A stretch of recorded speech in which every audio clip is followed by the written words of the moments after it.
everyone, welcome back to my channel So Little Time, and my name is Karen.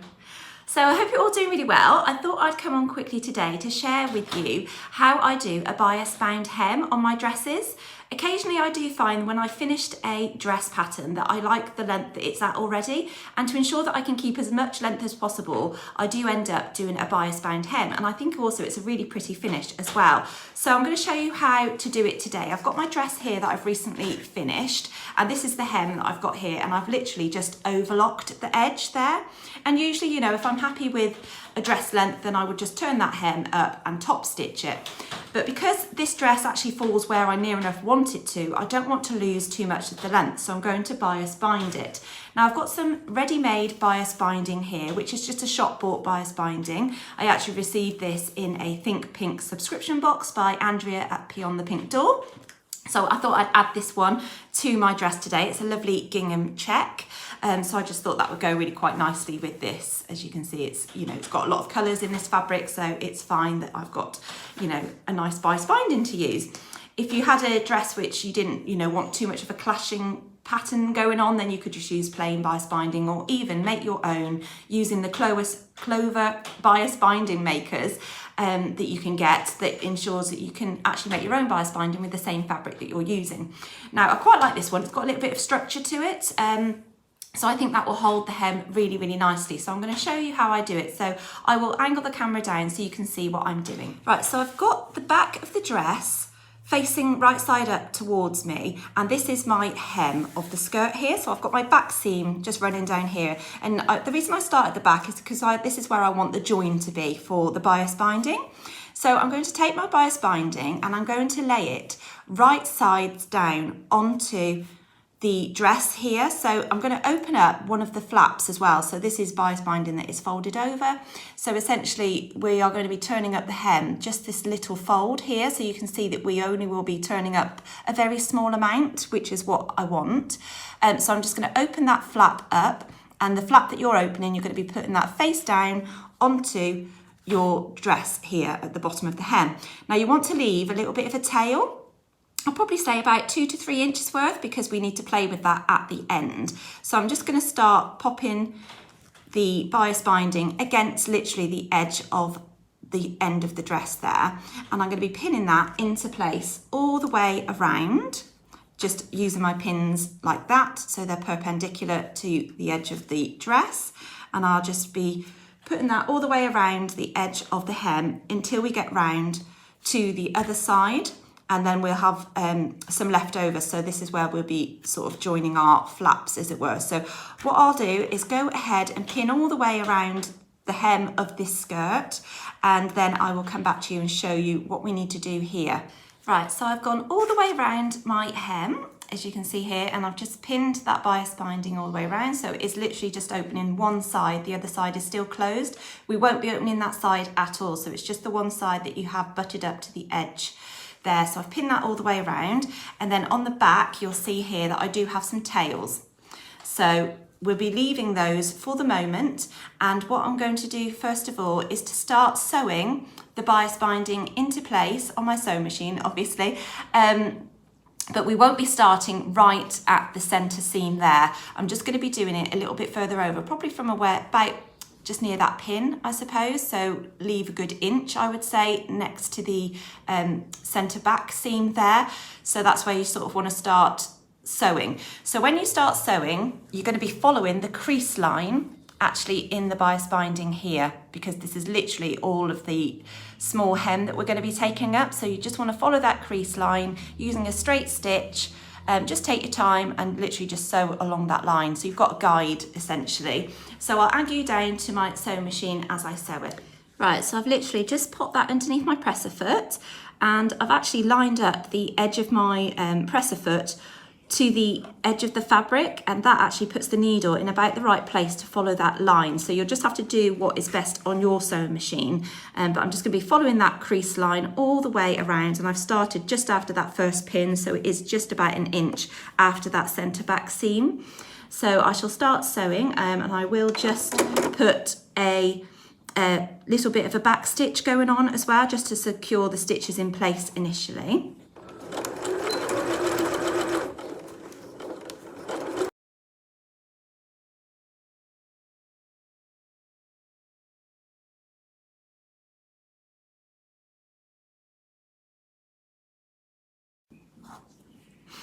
Right, you'll see here that I'm just coming up to this long tail section. So again, we want to just sew so it's about 1 inch away from the centre back seam here. So we're not going to be sewing all the way up to it. So I'm going to literally sew it up to sort of this pin line here.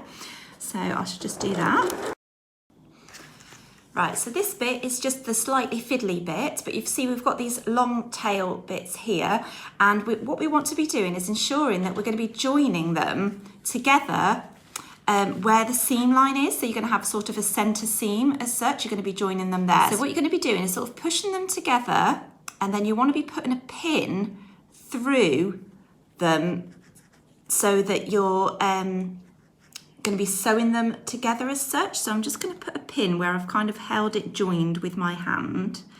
It is a bit of a fiddle to get it accurate, but should be about right. So then you'll be able to sort of see if that's, so you see I've put a pin in them to hold them together. So if I just pull them up, you'll see I've put a pin in them to hold them together. I've kept it folded the other side. You don't need to undo that fold. And then if I then push it back down, you'll see that that is actually joining in the centre where the centre back seam is here. So then what I'm going to do is literally lift that up and lift this out of the way. And then we're going to be taking this over to the sewing machine, and you just want to be sewing a straight line across here. So I'm going to do that. So I'm going to turn it round purely because my pin is that way. And I'm going to sew across where this pin is. So I'll take you to the sewing machine so you can see me do that. Right, so I've got the bias binding together with the pin in here, and I'm literally just going to place that underneath my presser foot, making sure that it's aligned as accurately as possible. And then I'm going to put it where that pin is, and I'm going to take that pin out and sew straight across. So I'm going to put my needle down first, and then I will just do a very small back stitch and then back over it again. Sorry, my fingers are in the way. And then back stitch again a little bit and then back over. So I've literally just done a straight line across where that pin was. And then if I show you here that that's joined like that, you see? Okay. Right, so you'll see there then that is actually joined, and when I push it flat, it lays flat against the edge of the dress, and the centre seams are lined up there with the back. Now obviously we've got all these tails, so we're actually going to cut that off just a little bit. So, or say a little bit, we're going to leave a little bit, should I say. So if you find where you've sewn, and then you just want to leave kind of about that much to there, so I'm going to literally cut across just here, see if I can do it holding it up. I'm going to cut across just there like that. So now you'll see I've just got the two small little bits, and then I'll be pushing those over like that.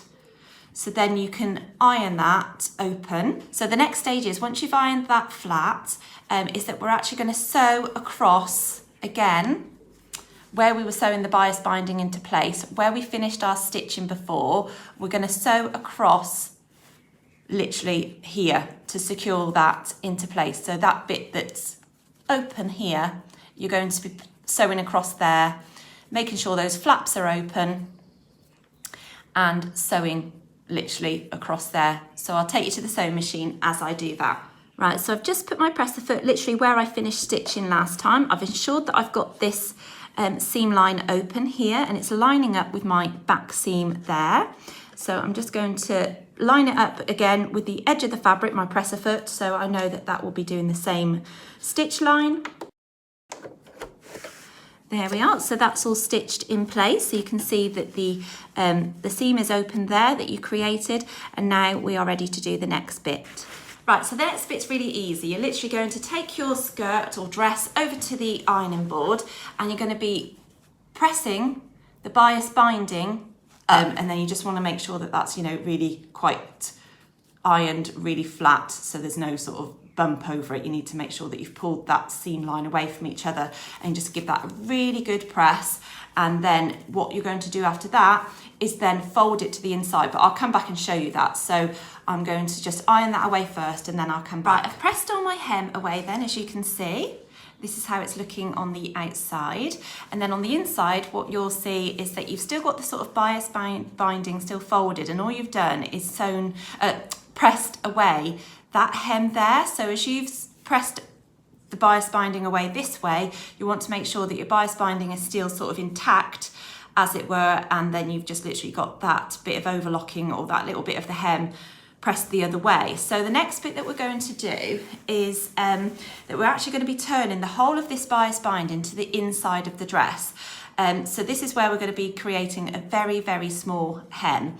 So as you turn it in, you'll kind of feel it, if you fold it in, that you'll just see that you're literally getting a little bit of this fabric turned over, and then we're going to be top stitching this into place from the outside of the dress. So first of all, go back to your ironing board and you want to be turning the bias binding all the way to the inside, literally, so you just have a little bit of the outer fabric just showing on the inside of the dress there. So that's your first stage, and you can pin that in place as you go along as well if you like, just to secure that into place. And you'll just need to make sure that you have that accurate all the way around as you turn the bias binding in. But it should sort of do it naturally itself because of the way it's been sewn. So that's what I'm going to go ahead and do now, is I'll take this over to my ironing board and just pin that into place as I iron it. Right, so I've got that all folded over, pressed and pinned, so I'm now ready to sew. Ooh, it's got a stray thread there, let's get rid of that. And then I'm just literally going to top stitch from the other side that into place. So you want to make sure that your bobbin thread is the colour that you want for your bias binding. I'm just going to be using white, and then I've got a white thread for the top as well. So I just sort of can feel from the other side whereabouts it is. So when I pop it onto my sewing machine, I'll just be able to gauge where I need to stitch, and I'll just line up the edge of the fabric with maybe a seam allowance on my plate, or maybe the edge of the foot. I don't know, I'll see when I get to the sewing machine whereabouts I'm going to be stitching. So I'll just take you down to the sewing machine with me. Right, so I've got the dress underneath my presser foot, and I can feel roughly just whereabouts the edge of that bias binding is. And I've actually lined it up with my 5/8 of an inch seam allowance on my plate here. And then I can see that the needle should just be about near that, but just to be on the safe side, I'm going to move my needle across slightly just by changing the width of the stitch. Just going to move it over maybe by about 2 there, just so I ensure that I am catching that bias binding on the other side. I mean, you can, if you wanted to, do it reverse and actually sew it this way up, but I just find I prefer doing it this way. So if any of this is slightly uneven, I've just got a very straight line on the front of my dress. So I'm starting at the back seam because that's where I like to start and finish my stitching, and I will back stitch slightly as well.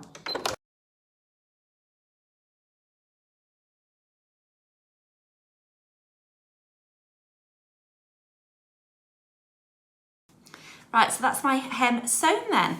So as you can see, I've caught that just right, and it's nice and even all the way around, just following that 5/8 of an inch seam allowance on my foot plate.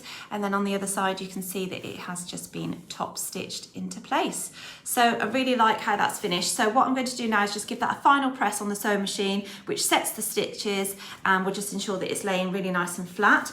But yeah, I'm really looking forward to wearing this dress now, as it's now finished. So I've got the hem there, as you can see, so it just needs a final press overall. I've got a few crease lines in it, but yeah, it's just a really nice pretty finish, you know, to have on the inside of a dress.